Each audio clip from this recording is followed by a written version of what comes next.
എനിക്കും ഒരു നാവുണ്ടെങ്കിൽ പള്ളി ഞാൻ വിളിക്കും. ഹായ് ബോംബെ മുട്ടായി പോണമ്മ.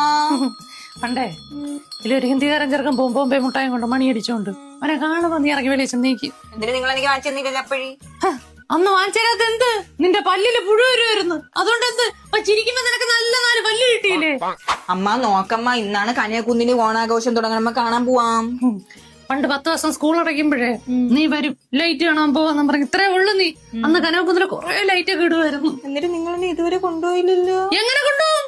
ആൾക്കാരൊക്കെ പറഞ്ഞ നിന്നെ അതിന്റെ ഇടക്കിടന്ന് കളയായി കഴിയാ നമുക്ക് പിന്നെ കിട്ടുമോ നിന്നെ? അന്ന് കൊണ്ടുപോകാത്തോണ്ട് ഇന്ന് എനിക്കൊരു പൊന്നുമോളെ കിട്ടി. ചത്തേ പോയപ്പോ നിന്റെ പഴയ ക്ലാസ് ടീച്ചറെ കണ്ട് നിനക്കൊഴിച്ച് കൂടെ പഠിച്ച എല്ലാവർക്കും ജോലിയായിരുന്നു. നീ ഇങ്ങനെ നടാ. നീ അറിയൂല, നിനക്ക് ഏതെങ്കിലും കൂട്ടുകാരുണ്ടോ? എങ്ങനെ 24 മണിക്കൂർ ഇതിനകത്ത് ചടങ്ങി കൂട്ടിയിരിക്കും. പിന്നെ കൂട്ടുകാരികളെ വിളിക്കാൻ പാടില്ല ഫോണില്, അവളെ കൂടെ കറങ്ങാൻ പോകാൻ പാടില്ല, അവളെ വീട്ടിൽ പോകാൻ പാടില്ല, ആരും ഇവിടെ വരാൻ പാടില്ല. പിന്നെ എനിക്ക് എങ്ങനെ കൂട്ടുകാരികൾ കാണും?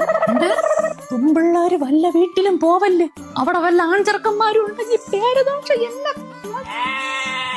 ആര്? താരയുടെ മോനെ? ഓ ചെറുക്കം നല്ല നീന്തുമായിരുന്നല്ലോ, ചില്ലറ നീന്തൊക്കെ അമ്പലക്കുളത്തികളെ നല്ല നീന്തി പഠിച്ചു.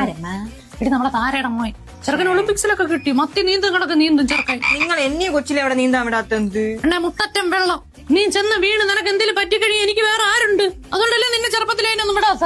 ഇപ്പഴേ പോയാലേ ഇപ്പൊ ഞാൻ വലുതായി. ഇപ്പൊ അര ട്രൗസർ ഇട്ട് ഇത്രയുള്ള ഉടുപ്പിട്ട് നീന്ത അമ്പലക്കുളത്തിന്റെ ചുറ്റും പയ്യന്മാരാണ്.